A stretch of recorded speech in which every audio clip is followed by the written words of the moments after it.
Hello les petits amis, c'est Zero6 pour un premier tutoriel de Share Factory afin de faire des montages vidéo. Donc Share Factory, c'est un logiciel qui vient de débarquer sur nos PlayStation 4 qui permet le montage de vidéos capturées sur la console grâce à la touche Share avant de pouvoir les partager.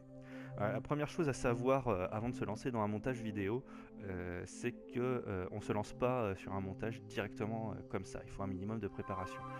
Faut déjà savoir avoir un projet, savoir ce qu'on veut faire exactement. On lance pas une vidéo comme ça avec Share Factory en se disant tiens bah, je vais regarder comment ça marche et puis faire une vidéo au pif. Non, et ce qu'il faut déjà savoir c'est quel jeu on va utiliser, ce qu'on veut faire, ce qu'on veut montrer, pourquoi. Quel jeu, ça c'est assez facile. Ce qu'on veut faire, c'est ce qu'on veut montrer. Donc ça va nécessiter des phases de jeu bien entendu avant pour enregistrement, pour enregistrer les rushs précis qui nous intéressent pour les avoir à disposition lors du montage vidéo.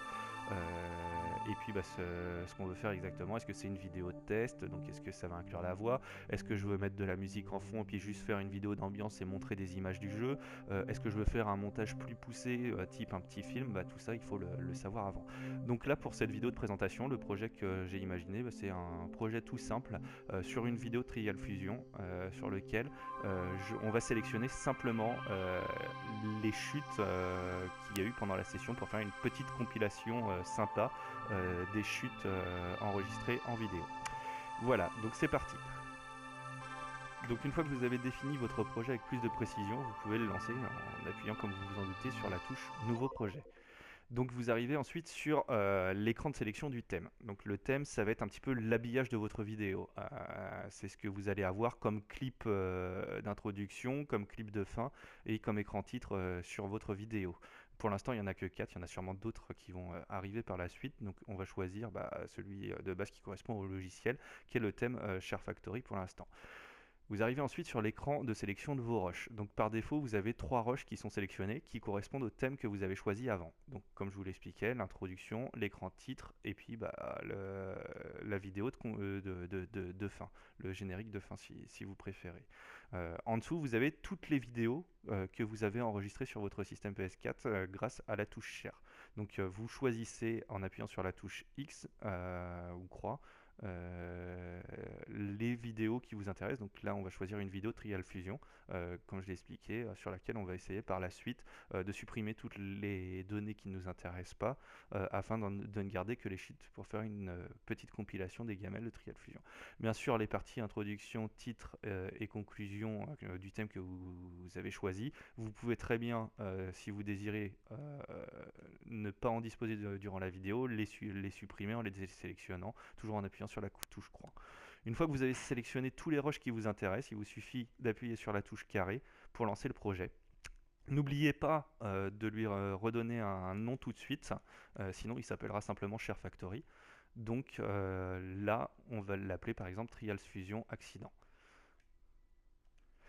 Donc voilà, votre projet est défini, lancé. Vous arrivez maintenant sur la table de montage de votre vidéo. Donc là, sur la table de montage, vous avez différentes parties. En haut notamment, vous avez l'aperçu de votre vidéo, sur laquelle vous pouvez visualiser le rendu et où est-ce que vous vous situez exactement dans votre vidéo, ce qui va apparaître à l'écran. Juste en dessous, c'est la barre de défilement, donc qui vous permet de vous déplacer sur votre vidéo. Donc pour vous déplacer, vous avez 3 possibilités.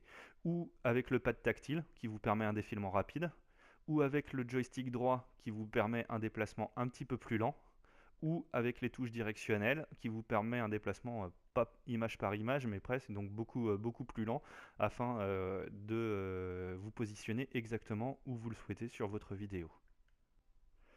Juste en dessous de cette barre de défilement, vous avez une barre de progression qui vous permet de savoir où est-ce que vous vous situez exactement par rapport au début et à la fin de votre vidéo. Et encore en dessous, vous avez un petit menu avec rappel des différentes commandes du logiciel. Donc aujourd'hui, on va travailler principalement avec un outil. Donc en appuyant sur la touche carré pour faire apparaître le menu des outils, on va choisir scinder le clip. Ce qui va nous permettre de diviser le clip de Trial Fusion que nous avons sélectionné en différentes parties afin de supprimer celles qui ne nous intéressent pas et de ne conserver que les parties d'accident que nous désirons garder pour cette compilation. Donc pour utiliser cet outil, c'est très simple. Il vous suffit de repérer les endroits de la vidéo que vous souhaitez conserver pour les isoler et supprimer les parties à côté qui ne vous intéressent plus. Donc pour les repérer, bah, c'est très simple, il vous suffit de vous déplacer, donc ou avec les touches L1 et R1 qui vous permettent d'aller directement au début ou à la fin d'un clip, ou avec le pad tactile qui vous permet un déplacement rapide, le joystick droit qui vous permet un déplacement un peu plus lent, ou les flèches directionnelles droite et gauche qui vous permet un déplacement encore plus lent. Donc ici par exemple, on va essayer de repérer sur la vidéo un accident que l'on souhaite conserver pour supprimer tout ce qui ne nous intéresse pas. Donc pour repérer l'accident, on fait le déplacement plus ou moins vite. Voilà, par exemple, ici, on se rend compte qu'on en a un. Donc on va se dire qu'on veut garder tout ce qu'il y a avant. Donc à partir du moment, par exemple, où la moto va démarrer. Et donc à ce niveau-là, on va appuyer sur la touche croix afin de scinder le clip en deux. Toute la partie qu'il y avait avant cet accident, qui se trouve donc sur le clip de gauche, ne nous intéressant pas, on va pouvoir la supprimer. Pour la supprimer, on va sur le clip en le sélectionnant. Pour le sélectionner, c'est simple, il suffit de se trouver dessus et on sait qu'il est sélectionné parce qu'il apparaît en brillant et en plus gros. Une fois qu'on est sur le clip à supprimer, donc toute la partie de la vidéo qui ne nous intéresse pas, il nous suffit d'appuyer sur la touche carré et de valider.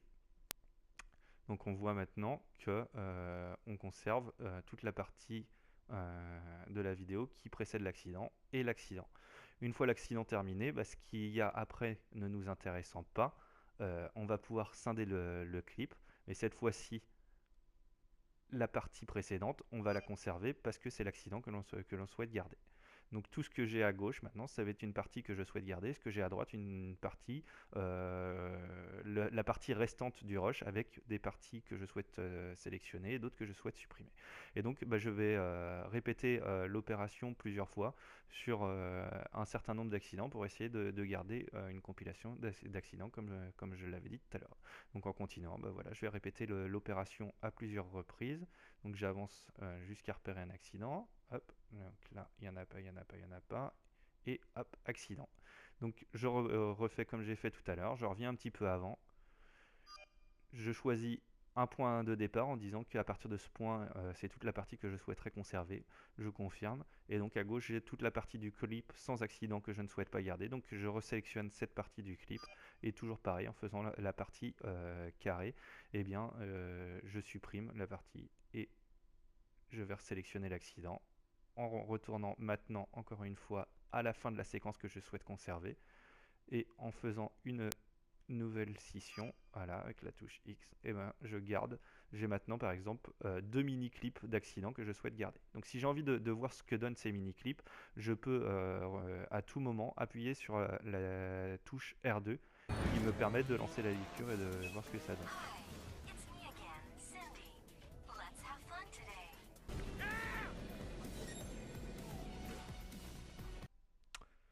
Voilà, il ne me reste plus qu'à répéter cette opération plusieurs fois jusqu'à la fin de la vidéo pour pouvoir conserver uniquement les parties de ma vidéo qui m'intéressent et supprimer toutes celles que je ne souhaite pas voir apparaître dans ma vidéo finale. Donc voilà, maintenant on a fait toute la vidéo, donc comme vous pouvez le voir à la place d'un seul grand clip, j'ai plein de mini-clips différents qui représentent tous les accidents que j'ai pu localiser dans le jeu et toutes les images que je souhaite garder dans ma vidéo. La question que je peux me poser maintenant, c'est par rapport à la progression de la vidéo, pour lui donner un peu de rythme. Peut-être que d'avoir les accidents qui se suivent sur un même circuit, ça peut être un peu redondant et répétitif. Donc l'intérêt, ça pourrait être peut-être de déplacer mes clips pour faire un panaché un petit peu plus varié d'accidents et avoir une vidéo un petit peu plus sympa. Donc on va voir maintenant comment pouvoir faire ça pour déplacer les clips au sein de la vidéo et puis monter la vidéo exactement comme on le souhaite. Les éléments qui ne nous intéressent pas sur la vidéo sont supprimés, nos clips ont été repositionnés donc à l'endroit que nous désirions et notre vidéo est montée. Il suffit d'ajouter la musique de fond. Pour cette première vidéo, ce premier tutoriel, on va simplement utiliser les musiques de base fournies dans Share Factory. Donc nous allons voir tout de suite comment ajouter une musique à notre vidéo. Donc pour ajouter la musique, c'est très simple. Il vous suffit de vous rendre à l'endroit de votre vidéo où vous souhaitez que celle-ci commence. Donc nous par exemple on va aller à la fin du générique, au début de la vidéo, et d'aller sur le menu d'ajout des éléments. Donc en appuyant sur la touche croix, vous choisissez ajouter musique. Là, vous aurez une sélection de musique présente sur votre PS4. Il y en a une douzaine, je crois, de bases dans Share Factory. On verra dans un autre tutoriel comment en ajouter des nouvelles. Il vous suffit ensuite de sélectionner la musique que vous souhaitez ajouter à votre vidéo et d'appuyer sur croix. Donc celle-ci apparaît, vous voyez désormais, c'est la barre verte qui apparaît. Donc vous constatez que vous êtes passé automatiquement dans le menu modifier la musique. On va faire tout de suite une petite modification qui consiste à faire comme pour la vidéo, de couper un bout de la musique pour l'arrêter, parce que vous voyez que quand on arrive à la fin, la musique est plus longue que la vidéo, donc on a un certain temps à la fin de la vidéo pendant laquelle la musique continue mais on n'a plus d'image. Donc qu'est-ce qu'on va faire? C'est très simple, c'est comme pour les images, on va aller dans le menu des outils, on est cette fois dans les outils de la musique et puis dans les outils de la vidéo. On va choisir scinder la musique et on va aller à l'endroit auquel on veut que la musique se coupe. En appuyant sur croix toujours, on peut scinder la musique et ensuite la partie qui est après, toujours pareil, en appuyant sur carré, exactement comme pour les vidéos, on peut la supprimer. Donc comme ça, on a une vidéo qui est montée avec la musique. Pour revenir au menu des vidéos et sortir du menu de la musique, il suffit d'appuyer sur rond. Si à un moment vous voulez remodifier la musique, c'est très simple, il vous suffira d'aller dans le menu des outils et de choisir l'outil non, je suis toujours dans la musique, pardon, j'ai fait une petite erreur. Voilà, donc une fois revenu dans les vidéos, de choisir l'outil modifier la musique pour revenir au menu de modification des musiques. Et toujours pareil, sur rond pour revenir sur les menus précédents. Votre vidéo est maintenant montée, vous pouvez toujours bien entendu la consulter et regarder ce que ça donne en appuyant sur la touche R2. Il ne vous reste plus qu'à l'encoder avant de pouvoir la diffuser. Donc pour cela, vous